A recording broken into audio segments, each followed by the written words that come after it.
आइए, तो last class में मैंने आपको कहाँ तक पढ़ाया था, एक बार मुझे बता देंगे किस टॉपिक तक हमने किया था?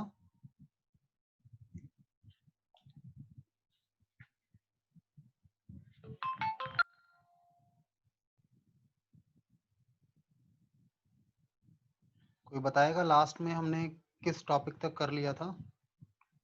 आई थिंक हम फ्यूल के प्रिंसिपल्स पढ़ रहे थे, और कौन सा प्रिंसिपल हो गया था लास्ट, ये मुझे बता दीजिए आप।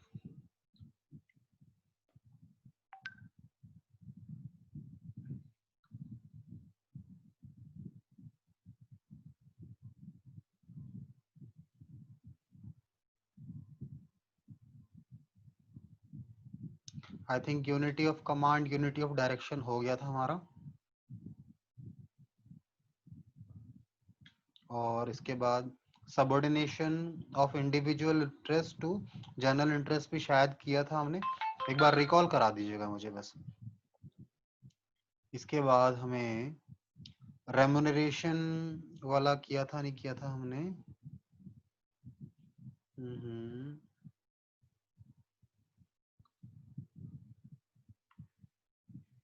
हाँ जी बेटा, याद दिलाएगा कोई, लास्ट हमने क्या किया था topic? Sir unity of direction करवाया था। अच्छा, यूनिटी ऑफ डायरेक्शन हमने लास्ट किया था, ठीक है। देन यूनिटी ऑफ डायरेक्शन के बाद हमारे पास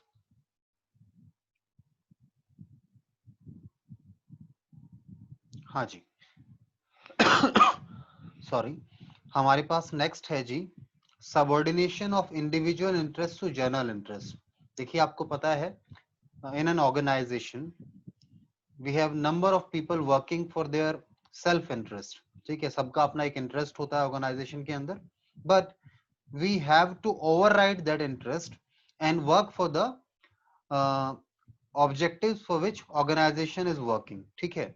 so subordination means the objective of individual should come second, सबसे पहले प्रायोरिटी क्या है, that we have to work for the general interest, and general interest is that is in the interest of the organization, in the interest of the business, ठीक है।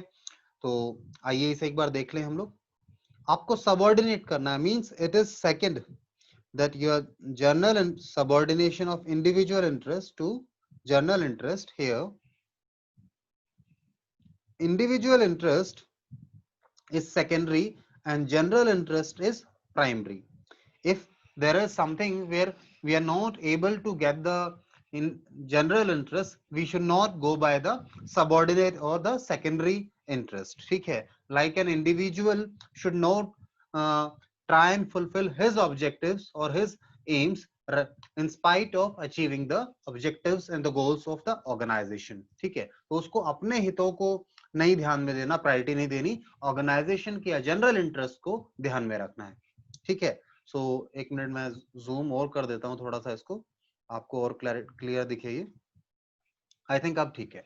हाँ जी, तो मैंने क्या कहा, आप इंडिविजुअल इंटरेस्ट को फोकस नहीं करेंगे, यहाँ पे जनरल इंटरेस्ट को फोकस करेंगे, ठीक है। इंडिविजुअल इंटरेस्ट को नहीं, इट शुड सबऑर्डिनेट, बाद में होना चाहिए, पहले जनरल इंटरेस्ट आना चाहिए।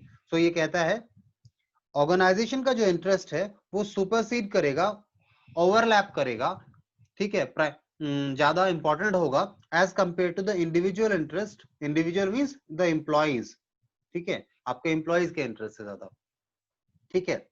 यहां पर और इंपॉर्टेंट बात देखिए, अगर हम कहता है if objectives of individual are in the same direction, अगर सेम डायरेक्शन में तो कोई दिक्कत ही नहीं है, अगर सेम डायरेक्शन में नहीं है, if objectives are in different direction, then we manager must try and reconcile individual interest.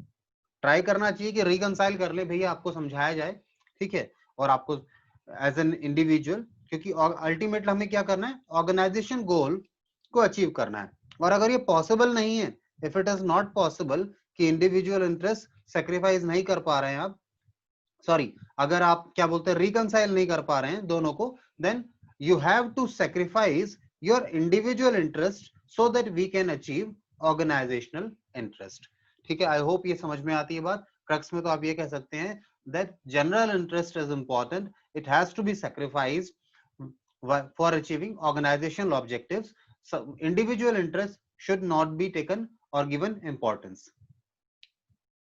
Then next हमारे पास है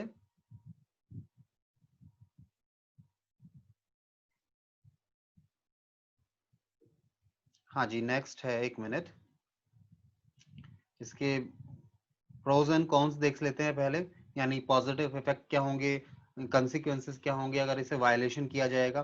तो अगर पॉजिटिव इफेक्ट की बात की जाए तो देखिए, सबसे पहले है, अगर हम इंडिविजुअल इंटरेस्ट को हटाकर ऑर्गेनाइजेशन के इंटरेस्ट की बात करेंगे तो ऑर्गेनाइजेशन गोल्स को इजीली अचीव किया जा सकता है, ठीक है। Then coordination between individual and organisational goals यहाँ पर होता है, because we try and reconcile, कि उन्हें समझाया जाता है कि भैया अगर ऑर्गेनाइजेशन के गोल्स अचीव होंगे, उनके ऑब्जेक्टिव्स अचीव होंगे, तो आपके भी, सर को डिफाइन कर दो, एक मिनट में डिफाइन कर देता हूं, सुनिए बच्चे। अगर बात डेफिनेशन की करें ना, इंडिविजुअल इंटरेस्ट क्या है, means when we are working, individual interest की बात करें,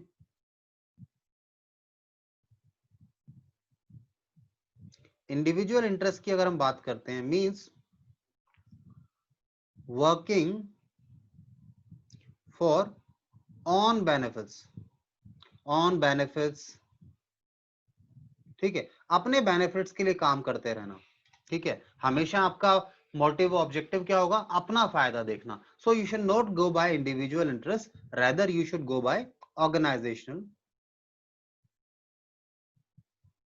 interest, working for interest of organisation, organisation के इंटरेस्ट में, ऑर्गेनाइजेशन के लिए क्या सही है, इस चीज को ध्यान में रखते हुए काम करना, that is organisation interest. So ये आपका जो इंडिविजुअल इंटरेस्ट है, it should subordinate, it should be secondary and the primary should be the organisation interest. पहले इसको ध्यान देना है, ये बाद में है, ठीक है। अगर मानो ऐसा होता है कि दोनों सेम डायरेक्शन में, जैसे इन्होंने कहा सेम डायरेक्शन में, ये भी वही चाहते हैं जो ऑर्गेनाइजेशन चाहता है, तो बात खत्म हो जाती है। हाँ, ये कुछ और चाहता है as an individual, as an employee कुछ और चाहता है, ऑर्गेनाइजेशन के ऑब्जेक्टिव कुछ और है, तो हमें क्या करना पड़ेगा, हमें इनको समझाना पड़ेगा, रिकनसाइल करना पड़ेगा। अगर रिकनसाइल नहीं हो सकता तो इनके इंटरेस्ट को छोड़ना पड़ेगा, सेक्रीफाइस करना पड़ेगा, because our objective is to achieve organisation goals and objectives.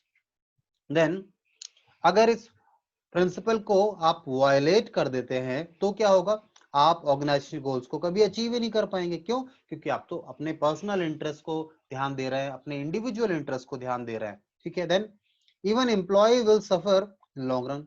अब लॉन्ग रन में देखो, शॉर्ट टर्म में हो सकता है आप ऑर्गेनाइजेशनल ऑब्जेक्टिव्स को ध्यान में ना रखकर अपना कुछ फायदा कर लें, बट लॉन्ग टर्म में आप ऑर्गेनाइजेशन के साथ जुड़े हुए हैं, आप अगर ऑर्गेनाइजेशन का ध्यान नहीं रखेंगे, उसके इंटरेस्ट को ध्यान में नहीं रखेंगे, उनके ऑब्जेक्टिव्स को अचीव करने पे काम नहीं करेंगे, तो ऑर्गेनाइजेशन फेल होगा and ultimately you will fail. भाई आप भी तो पार्ट है ना ऑर्गेनाइजेशन का, तो ये चीज समझनी होगी, तो लॉन्ग रन के लिए तो सक्सेसफुल नहीं होगा ये, आप भी फेल होंगे, ठीक है, आपको भी सफर करना पड़ेगा। देन आगे चले, इसके बाद हम लोग चल रहे हैं जी नेक्स्ट टॉपिक पर। ये केस स्टडी है आप लोगों के सामने, अगर आप कहें तो मैं रीड करा दूं, इसे समझाऊं या आगे चल सकता हूं, बताइए जी मुझे, ठीक है, या चलो मैं रीड कर ही देता हूं, इतनी देर में पूछूंगा आपसे, बेटर है मैं रीड कर लूं। मिस्टर मल्होत्रा है फाइनेंस मैनेजर एबीसी लिमिटेड में, applied for leave to attend a family function, ठीक है, उन्होंने छुट्टी मांगी है, अप्लाई किया है, ठीक है, फैमिली फंक्शन है, यानी उनका पर्सनल इंटरेस्ट वाली चीज है ये। The director of the company requested him, request की गई है उनसे, to cancel his leave as there is a important meeting scheduled on that date. कहता है भाई ऑर्गेनाइजेशन की बहुत इंपॉर्टेंट मीटिंग है उस दिन, ठीक है। सो मिस्टर मल्होत्रा इमीडिएटली एग्रीड, उन्होंने तुरंत इस बात को समझा और अपना जो विजिट था या उनका जो छुट्टी थी उन्होंने कैंसिल किया उसको। He though attending meeting is more important for company's benefit। अब ये कहता है बताइए हम कौन से प्रिंसिपल को फॉलो कर रहे हैं, वी आर फॉलोइंग कि आपके इंडिविजुअल इंटरेस्ट को सबऑर्डिनेट करना है बाय ऑर्गेनाइजेशन इंटरेस्ट, बात वही निकल कर आती है, ठीक है। तो आई होप ये क्लियर है आपको ये बात। Then our next principle given by Fioll is remuneration of persons। देखिए रेम्यूनरेशन जो है आपके एम्प्लॉयज का, आपके स्टाफ का, वो बहुत इंपॉर्टेंट मैटर है and it should be given fairly and reasonably adequately. ठीक है, तो हम कहें तो देखिए, according to this principle organisation be pay must be paid employees in the organization must be paid fairly and adequately to give maximum satisfaction। अगर उन्हें fair educate remuneration नहीं मिलेगा then they'll not be mentally with the organization, वो satisfied नहीं होंगे, उनका दिमाग तो कहीं और ही चल रहा होगा, they will be thinking about switching to some other job। ठीक है, तो वहां प्रॉब्लम आ सकती है, तो उनको एडुकेट, देखिए इंपॉर्टेंट है, हर व्यक्ति चाहता है एज एन इंडिविजुअल कि उसकी सैलरी ज्यादा से ज्यादा हो, उसकी इनकम ज्यादा से ज्यादा हो, बट आपकी कैपेबिलिटी के अकॉर्डिंगली आपको रीजनेबली पेड किया जाना चाहिए, आपको पैसा मिलना चाहिए। ठीक है, यहाँ पर एक लाइन कट गई है, कुछ इंपॉर्टेंट तो नहीं है, एक बार मैं देख लूं। ये हमारा, हाँ कुछ और भी यहाँ पर है, कुछ पार्ट था जो शायद ब्रेक हो गया है बीच में ना, मिस है, मैं रीड कर देता हूँ अगर कुछ इंपॉर्टेंट पार्ट होगा तो। इंपॉर्टेंट तो है हमारे पास, एज सच कुछ खास नहीं है, हाँ बस पॉजिटिव और पॉजिटिव इफेक्ट देख सकते हैं और इसके कंसिक्वेंसेस देखें। तो पहला पॉजिटिव इफेक्ट उन्होंने कहा है, एम्प्लॉय गेट्स मोटिवेटेड, अगर उन्हें फेयर रेम्यूनरेशन मिलेगा देन दे फील मोटिवेटेड। देखो इनकम जो पैसा है ना, that is a source of motivation. अगर आपको पढ़ने के लिए पैसा दिया जाए एज ए स्टूडेंट, अगर आपको पैसे मिले और आपको कहा जाए आपको ये पढ़ना है, आपको प्रिपेयर करना है और आपको इतने पैसे मिलेंगे, देखो आप बहुत जल्दी कर लोगे इस काम को, because ultimately objective behind all these studies, business studies, हम कमर्शियल स्टडीज कर रहे हैं आज के समय, तो आपका ऑब्जेक्टिव आज अच्छी पढ़ाई करने से क्या है कि आप अच्छे से पढ़ लेंगे, कुछ बन जाएंगे, तो आपको अच्छी जॉब मिलेगी, आपका अच्छा बिजनेस होगा या कैरियर आपका अच्छा हो जाए, तो अल्टीमेटली अर्निंग के लिए है। ठीक है, तो ऐसे ही अगर एम्प्लॉय को अच्छी सैलरी मिलेगी, फेयर सैलरी मिलेगी, ठीक है, तो वो भी अपने आप में मोटिवेटेड होता है और अच्छा काम करने के लिए, तो एम्प्लॉय अल्टीमेटली ऑर्गेनाइजेशन के बेनिफिट्स के लिए काम करेगा। Then devotion and commitment of employees improves. अब अगर आपको फेयर रेम्यूनरेशन मिल रहा है तो आपका डिवोशन, ठीक है ना, and your commitment for the organisation अपने आप इंप्रूव होगा, डिवोशन भी होगा आपका, क्योंकि आपका जुड़ाव हो जाता है, आपका लगाव हो जाएगा ऑर्गेनाइजेशन के साथ, आपको अपनापन लगेगा, क्यों, क्योंकि आपको आपको जो चाहिए वो मिल रहा है, तो अल्टीमेटली अब ऑर्गेनाइजेशन को जो चाहिए आपको लगेगा ये हमें ऑर्गेनाइजेशन के लिए करना चाहिए। ठीक है, so devotion and commitment improves. Then consequences की बात करें तो कंसिक्वेंसेस हमारे पास है, increase in turnover of employees. देखिए अगर आप एडुकेटली या फेयरली रेम्यूनरेट नहीं करेंगे, सैलरीज नहीं देंगे अपने स्टाफ को, तो वो क्या करेगा, वो उसके दिमाग में हमेशा दूसरी जॉब तलाश में रहेगा वो। ठीक है, और जब दूसरी जॉब के लिए तलाश में है तो जो उसे फेयर रेम्यूनरेशन देगा, जो ठीक रेम्यूनरेशन देगा, तो वो तो वहां जाएगा, तो आपका टर्नओवर यानी जो छोड़कर जाने वाले हैं उनका नंबर इंक्रीज करेगा। Turnover means leaving the organisation, they leave, turn over and move to some other place. Then dissatisfaction and demotivation, ये अपोजिट है हमारे पॉजिटिव इफेक्ट्स का, तो ऑब्वियसली है अगर उन्हें फेयर रेम्यूनरेशन नहीं मिलेगा then they will not be feeling motivated, they will not be satisfied, they will be dissatisfied. Then we have a case study, ये शायद कुछ फ्लिप हुआ है, किसी पेज का है ना, क्योंकि ये बीच में यहाँ पर आया और शायद कुछ मैंने स्कैनिंग वगैरह किया होगा तो उसमें ही कुछ गड़बड़ हुआ है, ये वहीं पर है, क्योंकि अभी बीच में दोबारा ये पार्ट आ गया ना सबऑर्डिनेशन वाला, ये मल्होत्रा वाला हम पीछे कर चुके थे। ठीक है ना, अच्छा ये इसका पार्ट यहाँ पर आ गया, शायद फ्लिप हुआ है कुछ। ठीक है, चलिए, तो ये हमने आपके साथ देख लिया है पार्ट। अब फेयर रेम्यूनरेशन के बाद हम नेक्स्ट चलते हैं हमारे प्रिंसिपल पर, और ये केस स्टडी आप खुद कर रहे हैं। ठीक है, जो मिस्टर राम वाली केस स्टडी है, इसके बाद हम बात करते हैं centralisation and decentralisation. Centralisation and decentralisation, अगर आप समझें तो सबसे पहले हमें ये पता होना चाहिए सेंट्रलाइजेशन और डिसेंट्रलाइजेशन का मीनिंग क्या है, तब हम इस प्रिंसिपल को समझ पाएंगे। देखिए सेंट्रलाइजेशन का मतलब क्या होता है मैं आपको समझाऊं।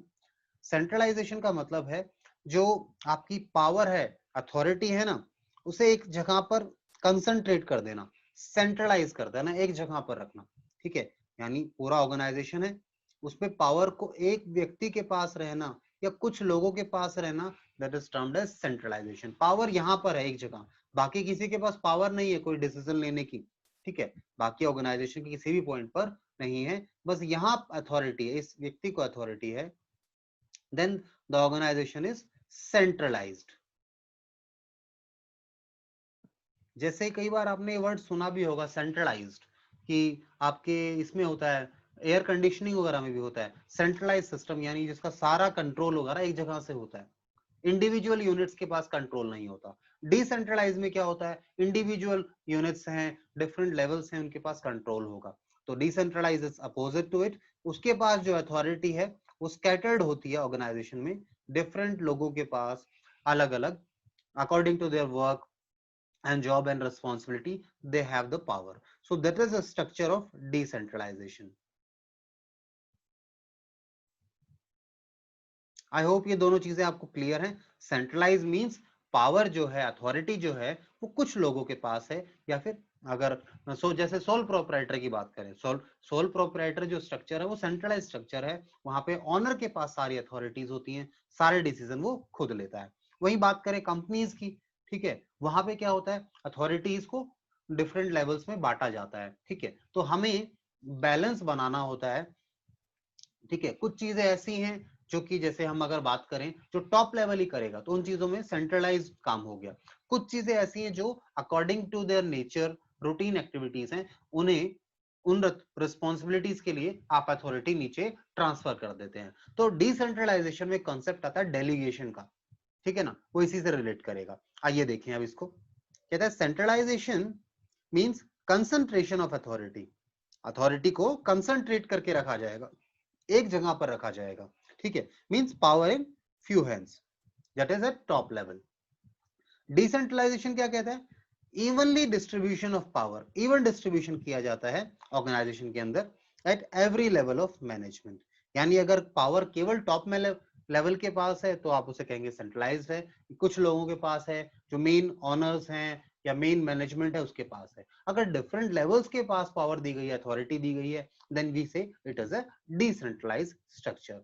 बट आपको पता है केवल सेंट्रलाइज्ड स्ट्रक्चर काम नहीं कर सकता, we have to give some authority, some power to the other levels as well, otherwise इसके consequences होते हैं, टाइमली डिसीजन नहीं ले पाएंगे, ठीक है। टाइमली डिसीजन नहीं होंगे तो इफेक्टिवनेस और एफिशिएंसी दोनों में परेशानी आने वाली है, और ऑर्गेनाइजेशन अगर इफेक्टिवनेस और एफिशिएंसी नहीं लेकर आ रही तो आप समझ सकते हैं that organisation is not going to survive for a long, ठीक है, ज्यादा लंबे समय तक नहीं चल पाएगी, ठीक है। आइए, फ्योल ने क्या कहा है, फ्योल ने कहा है दैट कंपनी मस्ट, चलिए मैं इस लाइन को रीड यहां से रीड करा देता हूं। क्या फ्योल ने कहा है that a company must not completely centralise. देखो कंप्लीट सेंट्रलाइजेशन नहीं होना चाहिए, फ्योल का मानना है ये, ठीक है। अब आगे चले, नेक्स्ट पेज पर चलें।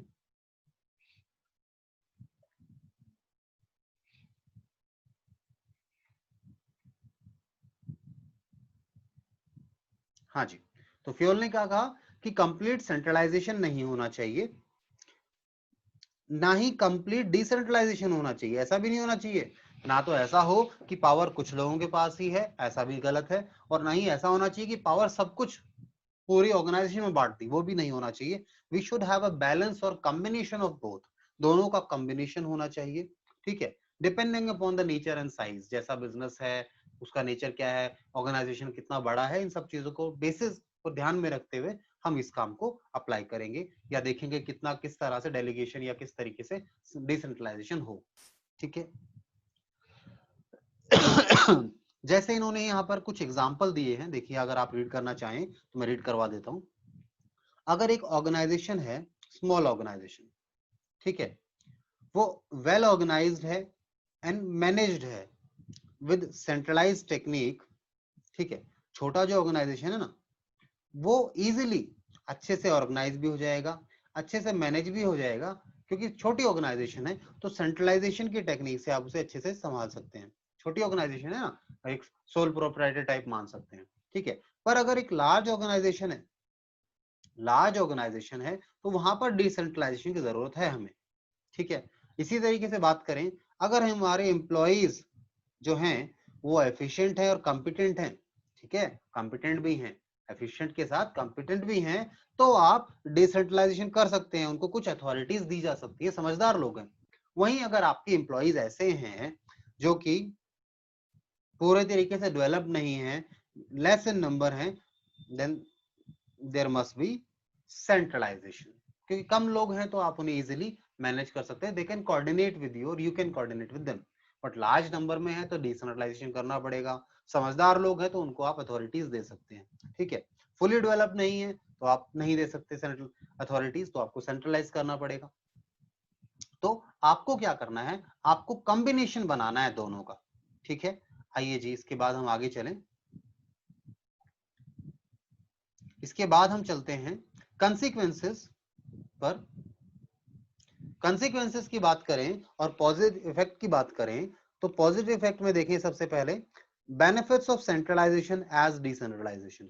अगर आप इस प्रिंसिपल को फॉलो करते हैं, अप्लाई करते हैं, then you get benefit of both, centralisation के बेनिफिट भी मिलेंगे आपको, डिसेंट्रलाइजेशन के बेनिफिट भी मिलेंगे, ठीक है। दूसरा, फास्टर डिसीजन होंगे at operational level and strict control at top level. अगर इस तरीके से काम होगा तो आपके जो डिसीजंस हैं वो टाइमली होंगे, जल्दी लिए जा सकेंगे ऑपरेशनल लेवल पर, और साथ साथ कंट्रोल भी रहेगा जो आपका टॉप लेवल है, क्योंकि वो उसी ने अथॉरिटी दी है लोअर लेवल को काम करने के लिए, तो उनका कंट्रोल है लोअर लेवल पर, क्योंकि सारी अथॉरिटी नहीं दी, ऑपरेशनल अथॉरिटी दी गई है।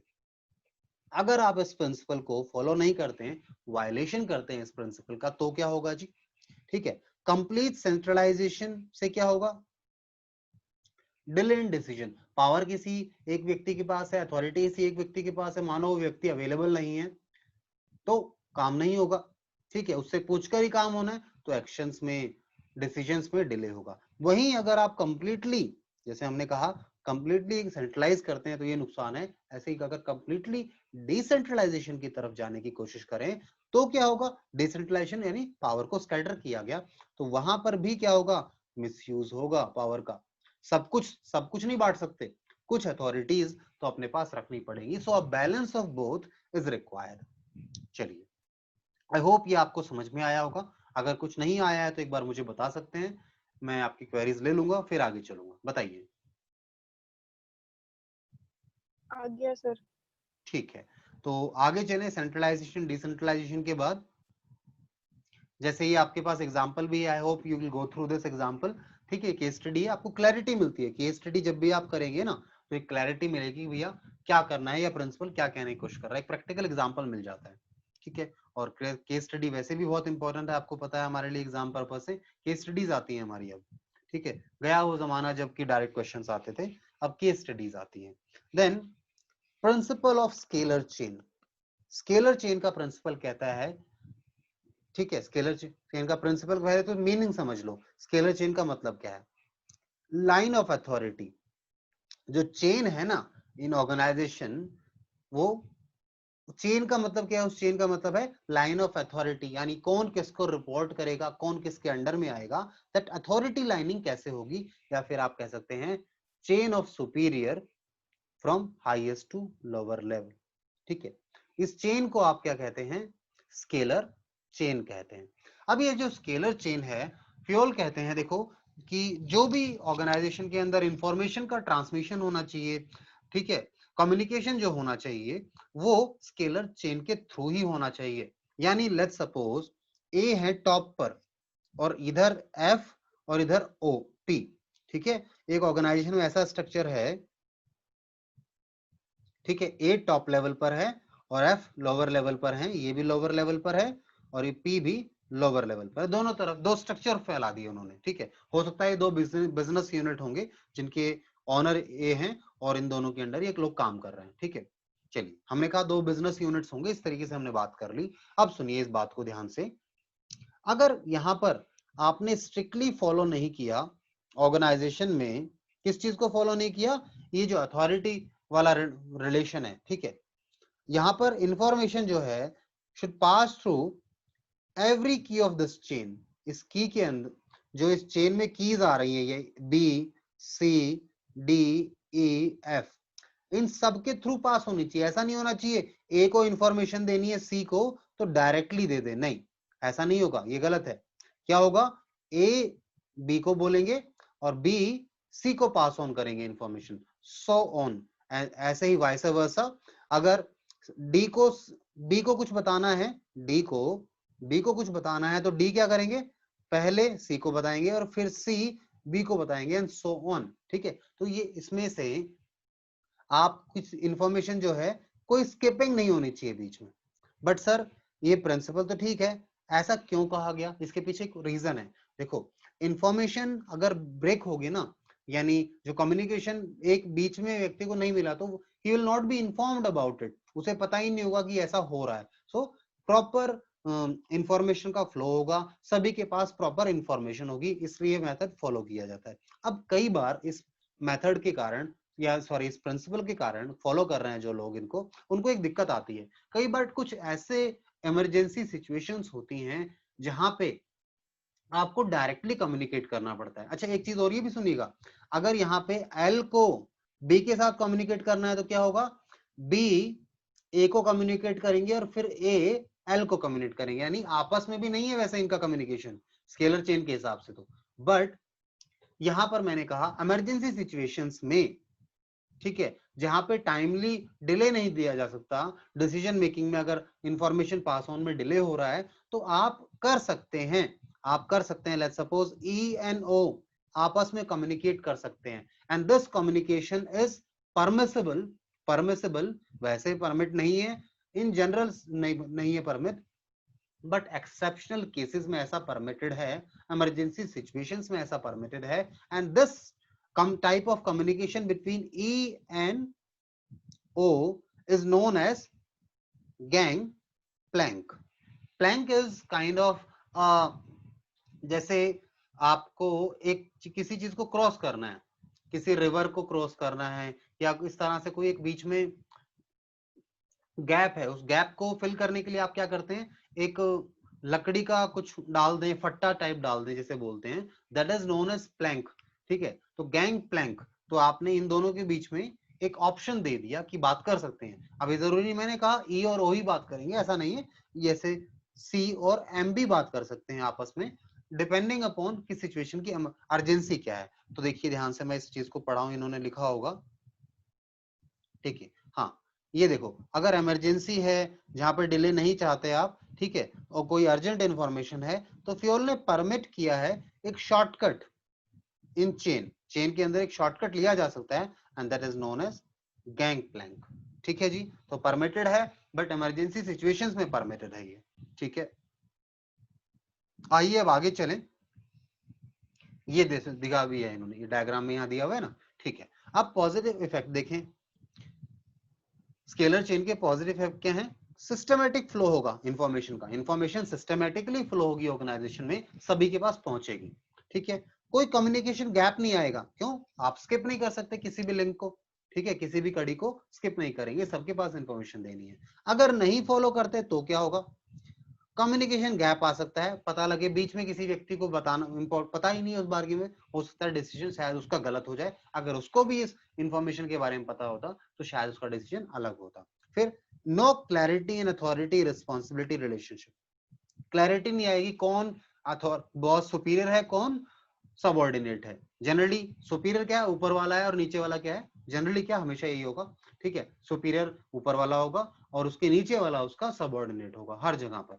ठीक है, तो अगर आप बीच कोई भी किसी से भी कम्युनिकेशन करता रहेगा तो ये रिलेशन एग्जिस्ट नहीं कर पाएगा, इस रिलेशन को आप समझ नहीं पाएंगे, क्लैरिटी के साथ बता नहीं पाएंगे। तो यहां तक आई बिलीव आपको समझ में आया होगा स्केलर चेन वाली बात। सर हाँ बताइए बेटा।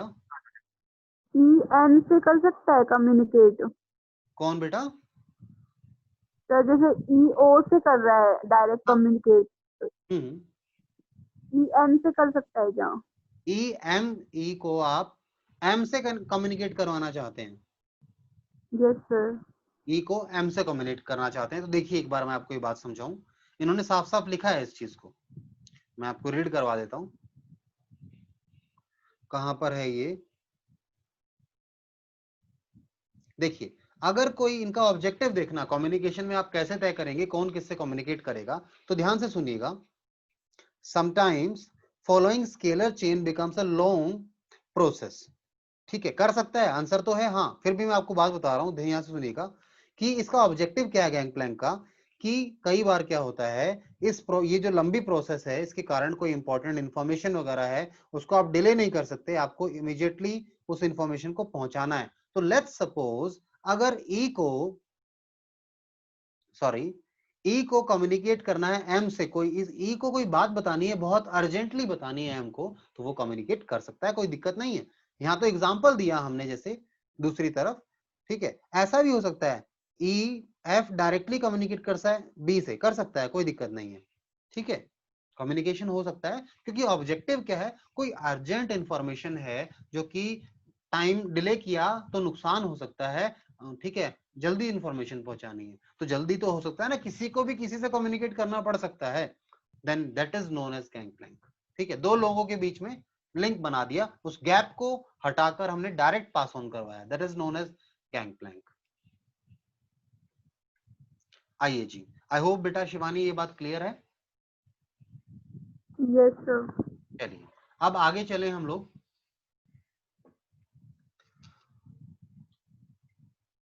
नेक्स्ट हमारे पास है जी, एक मिनट, प्रिंसिपल ऑफ ऑर्डर। ये प्रिंसिपल काफी इजी है और काफी लॉजिकल है, हम घर में भी अप्लाई करते हैं। देखो आपके पेरेंट्स अब बार बार बोलते रहते हैं, ठीक है, आपके क्लास यानी आपको हमेशा आपके सीनियर्स बताते रहते हैं भाई साहब अपने सामान सही जगह रखो, ठीक है ना, आपकी बुक्स आपके स्टडी टेबल पर होनी चाहिए, आपकी अलमीरा है वहां प्रॉपरली मैनेज तरीके से होनी चाहिए, ठीक है। क्यों?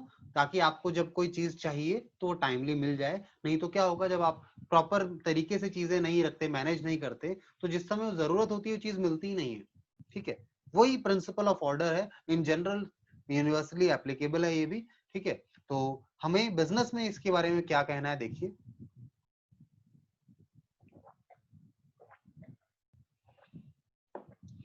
एक ऑर्गेनाइजेशन में प्रिंसिपल ऑफ ऑर्डर का मतलब क्या है, पहले तो देखो ये है क्या नहीं। ऑर्डर डज नॉट मीन, इसका मतलब ये नहीं है कमांड, जैसे होता है ना ऑर्डर फॉलो करना यानी कमांड फॉलो करना होता है, ऑर्डर का मतलब ये भी होता है that follow my order, follow my command. तो यहां पे इसका मीनिंग ये नहीं है, इसका मतलब है we should have a fix place for everything and everyone, यानी आइटम्स का भी, रिसोर्सेज का, फिजिकल रिसोर्सेज का भी एंड ह्यूमन रिसोर्स का भी, दोनों की बात कर रहे हैं हम। आपकी ह्यूमन बींग्स जो है ऑर्गेनाइजेशन में उनका भी फिक्स प्लेस होना चाहिए। लेट्स सपोज आपके स्कूल में प्रिंसिपल का ऑफिस किसी को पता ही नहीं है, एक्चुअल में उनका ऑफिस है नहीं, एग्जांपल ले रहे हैं, ठीक है। तो आपको अगर प्रिंसिपल से मिलना है आपके स्कूल के, तो आप कहाँ ढूंढेंगे, आप ढूंढते रहेंगे पूरे स्कूल में, हर कमरे में जाएंगे, ठीक है, सब जगह ढूंढेंगे क्योंकि उनका एक फिक्स प्लेस नहीं है। अगर एक फिक्स प्लेस है तो आपको पता है प्रिंसिपल सर से मिलना है तो उनका ऑफिस है, ठीक है। We have a place for individual, आपको पता है स्कूल में आपके चौक कहाँ मिलेंगे, डस्टर कहाँ मिलेगा, डायरी कहाँ मिलेंगी, ठीक है, एटसेट्रा। टीचर्स कहाँ मिलेंगे, अगर मिलना हो टीचर्स के लिए भी स्टाफ रूम होता है जैसे, तो वो क्या है आपका टाइम एंड एनर्जी सेव करने के लिए प्रिंसिपल बनाया गया है। इस प्रिंसिपल को बनाने का ऑब्जेक्टिव क्या था, that we should not have a wastage of resources, and when we say resources we say in terms of money and in terms of time, दोनों तरीके से हम कहते हैं, ना तो समय की बर्बादी होनी चाहिए ना पैसे की बर्बादी होनी चाहिए, ठीक है। चलिए, तो ये इजी प्रिंसिपल है, you will go through it, you will understand it, मैं ज्यादा डिस्कशन नहीं कर रहा इस पर, ठीक है। बस ये ध्यान रखना, principle of order doesn't mean principle of command, command भी ऑर्डर से निकलता है वर्ड, ठीक है, तो उसको मीनिंग नहीं है यहाँ पे। देन हम लोग आगे चलें, इसका पॉजिटिव इफेक्ट देखना चाहें और नेगेटिव इफेक्ट की बात करें, कंसिक्वेंस की बात करें, तो वो भी देख सकते हैं। पॉजिटिव इफेक्ट देखें भाई, नो वेस्टेज अगर प्रिंसिपल ऑफ ऑर्डर होगा, ठीक है, in search of time, in search of man and material, आपको मटेरियल चाहिए, आपको पता है कहाँ मिलेगा, तुरंत आप ढूंढ लेंगे उसको। आपको किसी इंडिविजुअल से मिलना है ऑर्गेनाइजेशन में, आपको पता है उनकी सीट कहाँ पर है, वो कहाँ बैठते हैं, तुरंत आप मिल सकते हैं, आपका समय बच स्मूथ एंड सिस्टमेटिक वर्किंग होगा, भाई स्मूथली चीजें हो जाएंगी ना, कंफ्यूजन नहीं होंगे, ठीक है, समय बचेगा। कंसिक्वेंसेस, वायलेट कर रहे हैं तो क्या दिक्कतें आएंगी, वेस्टेज होगा टाइम एंड एनर्जी का। Not able to contact the people at the right time, आपको किसी व्यक्ति से जिस समय मिलना है उस समय मिल ही नहीं पाएंगे, क्यों, आप उन्हें ढूंढते रहेंगे और डिसीजन डिले हो सकते हैं और भी नुकसान हो सकते हैं। देन आगे चलें, इसके बाद हम लोग सॉरी आगे हमारे पास है principle of equity. Principle of equity को अगर आप समझना चाहें तो आप यहां समझ सकते हैं, equity means no discrimination. Organisation में कोई भी व्यक्ति किसी के साथ डिस्क्रिमिनेशन ना करे on account of sex, religion, language, caste, belief, ये इक्विटी का मीनिंग है, ठीक है। नेशनैलिटी, इक्विटी का मीनिंग यही है। ऑर्गेनाइजेशन में भी इसी को फॉलो करने की बात कही गई है। इक्विटी का मतलब हमने कहा आपको kind, fair and just treatment, यानी equal treatment to all the employees. Fair treatment, justifiable treatment होना चाहिए एम्प्लॉइज का, एम्प्लॉइज के साथ। क्यों, क्योंकि अगर जस्टिफाइबल रीजनेबल ट्रीटमेंट है, अच्छा ट्रीटमेंट किया जाएगा एम्प्लॉइज के साथ, तो एम्प्लॉई जो है हमारे वो डिससेटिस्फाइड नहीं होंगे, ठीक है। डिससेटिस्फाइड कब होंगे, अगर हम as a manager, as a management हम बायस्ड हैं, ठीक है, किसी इंडिविजुअल के लिए अलग पॉलिसी है, दूसरे इंडिविजुअल के लिए अलग पॉलिसी है, तो ये बायसनेस जो आ रही है, इक्विटी नहीं है, इसके कारण हमारा जो एम्प्लॉय है वो डिससेटिस्फाइड होगा, वो ऑर्गेनाइजेशन के साथ अपने आप को अटैच नहीं कर पाएगा, ठीक है। और अगर वो डिससेटिस्फाइड होगा तो क्या अपना 100% दे पाएगा, बिल्कुल नहीं दे पाएगा, ठीक है। अल्टीमेटली ऑर्गेनाइजेशन का लॉस है इसमें। So equity as a principle organization should follow, means with all the decision, all the policies, all the benefits, etc. should be, all the rules and regulations should be applied with equity, balance बना रहे। then effect, positive effect की बात करें, violation की बात करें, कंसेस क्या होंगे।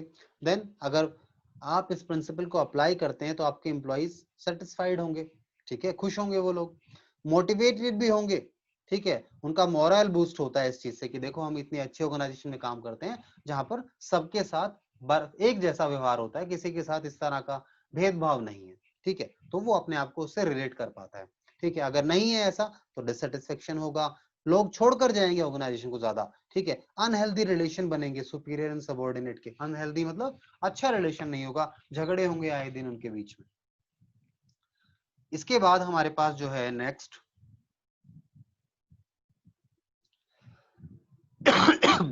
Stability of tenure of personal. ये क्या है जी, सॉरी सुनिएगा ध्यान से, समझिएगा इसको। देखिए जैसे लेट्स सपोज मैं आपको अकाउंट्स पढ़ा रहा हूँ या मैं आपको बिजनेस स्टडीज पढ़ा रहा हूँ, ठीक है। लेट्स सपोज आपके साथ ऐसा हो, आपका कोर्स तो पूरे साल भर का है, हर महीने आपके लिए नया टीचर आए, इस महीने मैंने पढ़ा दिया, अगले महीने कोई और आ रहा है, उसके अगले नेक्स्ट मंथ कोई और, means that there is no stability. Organisation में एम्प्लॉय जो है, पर्सनल जो है, उसकी स्टेबिलिटी नहीं है, उसके टेन्योर की। अगर स्टेबिलिटी नहीं होगा तो जैसे आप अपने आप से रिलेट करें, आपको कंफ्यूजन होंगे, एक टीचर ने कुछ बताया था, उसका अलग तरीका था पढ़ाने का, दूसरा टीचर आया, फिर उसमें एडजस्टमेंट में टाइम लगता है, you will not be able to adjust. Same goes for the organisation and the employee. अगर एक एम्प्लॉय का जो टेन्योर है उसमें स्टेबिलिटी नहीं है, यानी उसको नहीं पता कब उसे नौकरी से निकाल दिया जाए, then he will not be satisfied, वो हमेशा उस टेंशन में ही होगा, ठीक है, कि पता नहीं कब उसका टर्मिनेशन हो जाए, तो उससे बहुत दिक्कतें हैं एज अ ऑर्गेनाइजेशन भी को भी। फिर दूसरी बात ये है, ऑर्गेनाइजेशन की कॉस्ट बढ़ती है इन चीजों से, ठीक है, क्योंकि जब नए इंडिविजुअल को अपॉइंट किया जाएगा तो उसको चीजें समझानी पड़ेंगी, उसको ट्रेनिंग्स देनी पड़ेंगी, ठीक है। तो नए लोगों से, क्लाइंट से उसे इंटरेक्शन करना पड़ेगा, उन्हें समझना है तो समय लगेगा। इन बिटवीन अगर आप इस तरह की चीजें करेंगे तो ऑर्गेनाइजेशन के लिए हेल्दी नहीं है, बिल्कुल भी ठीक फिर नहीं। पर्सनल का मीनिंग क्या है? पर्सनल मीन्स बेटा staff, personal means staff, employ,